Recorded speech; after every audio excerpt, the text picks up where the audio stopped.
arrêté où? Voilà, donc là ici on a cet arbre qui a 40 ans à peu près, et juste derrière il y a un endroit où il y a de la terre glaise, donc c'est là que se situait la sculpture et son socle en béton.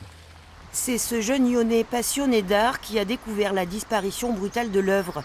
La colonne, la voilà en photo. 6 mètres de haut, de verre de couleur et d'acier, plantée à l'entrée du collège depuis 1972. Une sculpture signée Carlos Cruz Diez, un des grands maîtres de l'art cinétique, exposé dans les plus prestigieux musées du monde. C'est lors d'un banal chantier d'entretien que l'objet, estimé à 200 000 €, a été envoyé à la ferraille par le Conseil général. Une belle boulette. On nous a sollicité pour faire cette dépose. Nous sommes tombés en interne sur un technicien qui venait juste d'arriver, qui a fait le travail qu'il fallait, parce qu'il pouvait y avoir un problème de sécurité. On a déposé la colonne.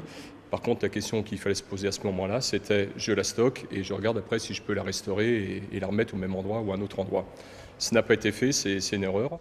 On ne peut pas se permettre de mettre en danger la sécurité des élèves, mais il y a aussi cette question qu'il faut se poser, c'est que si une œuvre commence à poser problème en termes de sécurité, commence à être un danger, c'est aussi qu'elle n'a pas été entretenue régulièrement, quoi. Donc c'est assez gênant, voire choquant dans un cas comme celui-ci, qu'on se permette de bazarder comme ça du jour au lendemain une œuvre d'art qu'on a méprisée pendant 40 ans, quoi. L'artiste franco-vénézuélien de 91 ans vit à Paris. Aujourd'hui, il l'a plutôt mauvaise. Ça me fait beaucoup de peine.